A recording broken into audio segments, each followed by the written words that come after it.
अस्सलाम वालेकुम स्टूडेंट्स, पिछले लेक्चर नंबर 1 में हमने बिज़नेस को डिस्कस किया था, उसकी डेफिनेशन को डिस्कस किया था और उसके तमाम पॉइंट्स को डिस्कस किया था कि क्या क्या चीज़ें मिलकर जो है वो बिज़नेस बनता है। ठीक है, अब हम इस लेक्चर में, लेक्चर नंबर 2 में कैरेक्टरिस्टिक्स ऑफ बिज़नेस मतलब कारोबार की खुसूसियात को डिस्कस करेंगे। इसमें सबसे पहले हमारे पास जो पॉइंट है वो कैपिटल है। कैपिटल यानी सरमाया।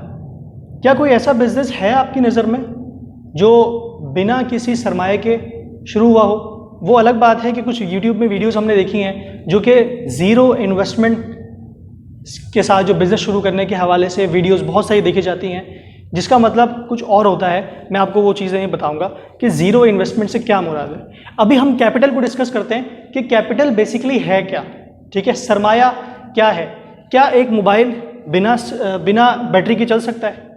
तो इसी तरह एक कारोबार भी बिना सरमाए के नहीं चल सकता। सरमाया कारोबार के लिए ऐसा है जैसे इंसान के जिस्म में खून।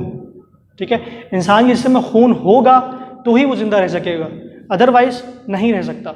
इसी तरह जो बिजनेस है उसमें कैपिटल का होना, सरमाए का होना बहुत ज़रूरी है।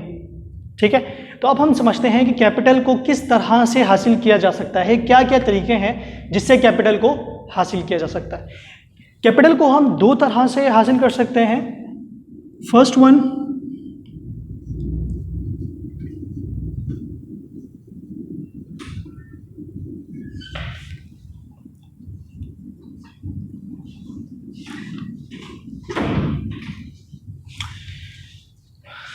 फर्स्ट जो प्रायोरिटी होती है वो है रिटेन अर्निंग।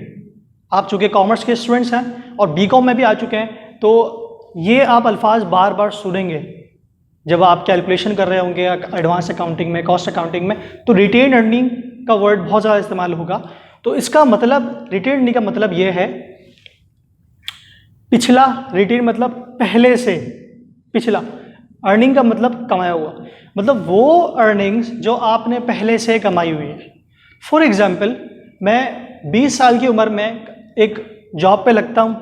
ठीक है, मेरे पास अभी कोई सरमाया मौजूद नहीं है, मुझे अपना बिजनेस करना है, लेकिन मेरे पास सरमाया मौजूद नहीं है, मेरे पास रिटेन अर्निंग मौजूद नहीं है। तो मैं उसको क्या करूँगा, मैं कोई ना कोई जॉब शुरू करूँगा, मैं कोई ना कोई जॉब करूँगा और उसको हासिल करने के बाद उसमें से जो इनकम मुझे रिसीव होगी मैं उसको सेव करूँगा। सेव करने के बाद जो एक अमाउंट मेरे पास जमा हो जाएगी जो कि क्या कहलाएगी, रिटेन अर्निंग, उससे मैं कोई कारोबार शुरू कर सकता हूँ। एक तरीका तो ये है कि आप पिछला कमाया हुआ या वालिदैन से लेकर जो है वो इन्वेस्टमेंट करते हैं, वो रिटेन अर्निंग कहला रही होती है। दूसरा तरीका क्या है,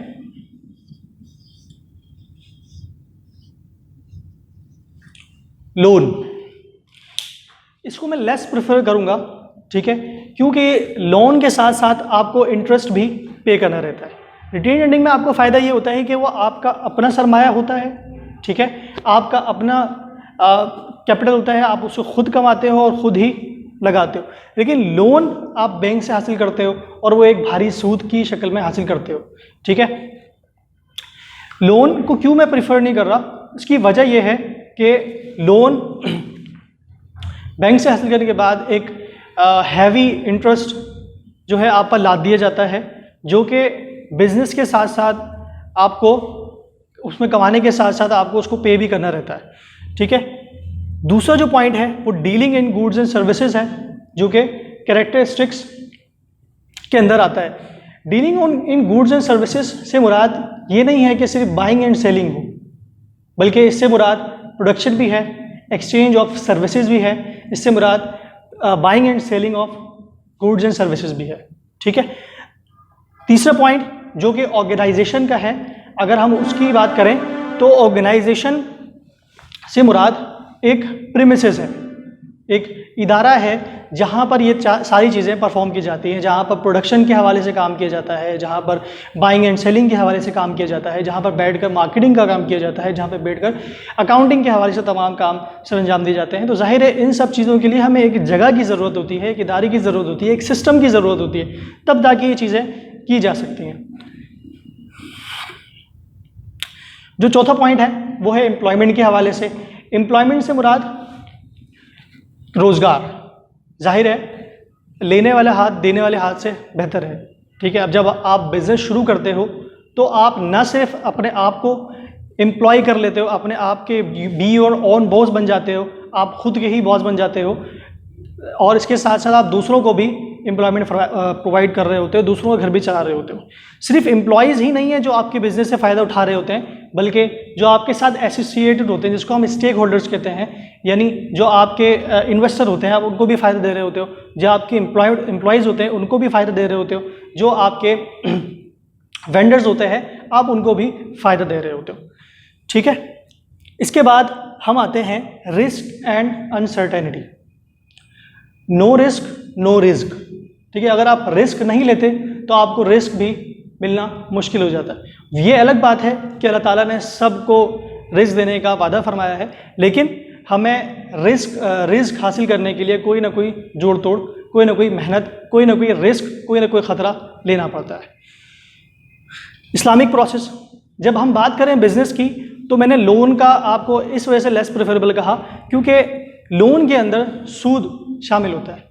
ये अलग बात है कि इस्लामिक बैंकिंग से आप लोन ले रहे हैं, उसके मुख्तलिफ टाइप्स होते हैं, मुशारका, मुदारबा, बहुत सारी टाइप्स होती हैं, प्रोडक्ट्स होती हैं, जिनको हम आगे जाके डिस्कस करेंगे इंशाल्लाह। और बैंकिंग में आप इसको ज़्यादा सुनोगे लोन के हवाले से और इन तमाम प्रोडक्ट के हवाले से, तो आपको पता चलेगा कि इस्लामिक प्रोसेस से हम किस तरह से लोन को हासिल कर सकते हैं, किस तरह से हम प्रोडक्ट को अपनी सेल कर सकते हैं, क्या क्या चीज़ें शामिल हैं जो जिसकी वजह से जो है वो एक हलाल चीज़ हराम हो जाती है। तो हमें अपने बिज़नेस को करते हुए अपनी इस्लामिक जो पॉइंट्स हैं जो जिनसे रोका गया है उनको भी रखना ज़रूरी है।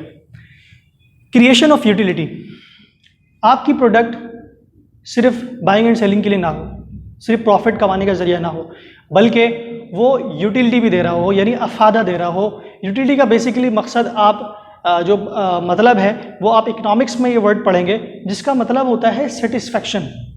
मतलब आपको सुकून मिलता है, आप कोई चीज़ यूज़ करते हो तो आपको सुकून मिलता है, ठीक है। मतलब आपकी प्रोडक्ट ऐसी होनी चाहिए कि जब एक कंज्यूमर आपकी प्रोडक्ट को कंज्यूम करे, उसे यूज़ करे, तो उसे तस्कीन हो, उसको जो चीज़ रिक्वायर्ड थी वो उससे सेटिस्फाई हो जाए। फॉर एग्जांपल मैं बात करूं, आपको अगर भूख लगी है और आप जो है वो हाईवे में मौजूद हैं और वहाँ पर एक रेस्टोरेंट है, वहाँ आपने देखा कि वहाँ पर एक स्पेशलिटी है कि वो कढ़ाई अच्छी बनाते हैं, ठीक है।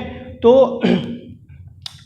आप जो है वहाँ जाके खाते हैं, उसको बाय करते हैं, उसको खाना शुरू करते हैं और आपको वो जायका वहाँ का अच्छा नहीं लगता, तो क्या आपको इससे सुकून मिलेगा? क्या आप उससे फ़ायदा उठा सके? आपका पेट तो भर जाएगा, लेकिन आप नेक्स्ट टाइम वहाँ खाने के लिए नहीं जाओगे, आप कहोगे कि इसकी क्वालिटी अच्छी नहीं है, ये डिलीशियस फूड नहीं था, ठीक है। तो कारोबार के लिए क्या ज़रूरी है कि जो चीज़ जिसके लिए बनाई जा रही है उसका फ़ायदा हासिल हो, ठीक है। मोटिव, यहाँ पर मैं मोटिव का मकसद आपके बिजनेस का मकसद क्या सिर्फ और सिर्फ अर्निंग प्रॉफिट होना चाहिए?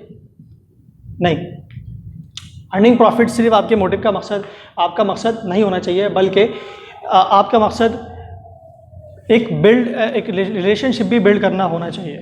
फॉर एग्जांपल मैं बात करूँ अपने कंज्यूमर की, जो कि हमारे पास अमेरिका से आए थे, वो सुबह से लेकर शाम तक जो है अपने बारे में ही बताते रहे। हमारा ये होता है कि जब भी कोई कंज्यूमर, जब भी कोई पार्टी आती है तो वो लाजमी कोई ना कोई ऑर्डर लेकर आती है, ठीक है। और अमेरिका से आए थे वो, तो उन्होंने बहुत लंबी चौड़ी कहानियाँ सुनाई अपनी और हम सुनते रहे पूरे दिन, लेकिन उन्होंने जो है हमें वो कोई ऑर्डर प्लेस नहीं किया।